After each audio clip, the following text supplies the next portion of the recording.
Hi there. I wanted to get into the topic of weight loss medications a little bit here. You may already know that I am a weight neutral dietitian. I do not help people manipulate their body size through caloric deficit or, tracking and monitoring and exercise and all that kind of stuff.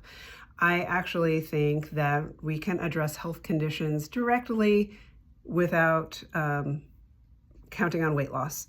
I also don't think that most people are able to lose weight and keep the weight off. And so it feels actually fairly unethical for me to help people pursue that end. I think there's a lot of evidence that that's becoming more well known, that caloric deficits are not a long-term solution to weight loss. If you look at Noom and Weight Watchers and all those kind of places, they're getting on the bandwagon with these weight loss meds because they're recognizing that what they're selling isn't working long term. So anyway, I don't help people with weight loss, but I do see people who want weight loss and or are actively pursuing it. And that is fine, right? You've got bodily autonomy. I don't live in your body. I'm not trying to tell you what to do in your body. I do want to make sure you're informed about what you're getting into. If I have the opportunity to talk with you before you start medication, I want to make sure you're going into it with open eyes.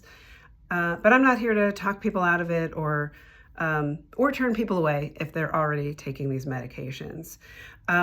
Weight loss medications are between you and your provider, right? Whoever is prescribing those medications, that's the discussion between the two of you.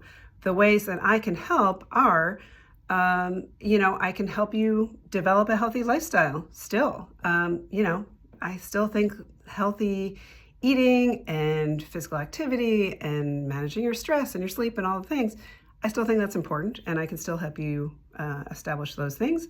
I can also help you make sure you're getting enough to eat. If now your appetite could be way down, and maybe that feels really great, but it also can hinder your nutrition. And so maybe the focus is actually, how do I get enough? How do I get enough protein or fiber or just nutrients in general to sustain my body? And we might do some work with your relationship with food or your relationship to your body, just addressing some of those lingering things that are going on. You probably notice if you're on these meds that like food noise is going to be way down. So that isn't necessarily something we can work on while you're taking the medication. But you can still have lots of other like thoughts and feelings about food and eating that I can help with. So those are just some things. Oh, and did I say GI? You might have some like GI stuff. It could be heartburn, it could be bloating, it could be constipation or diarrhea. It could be lots of side effects from the medication, and I can help you navigate that as well. So lots of ways that I can help, even if I am not helping you lose weight. So I hope that helps, and let me know your thoughts.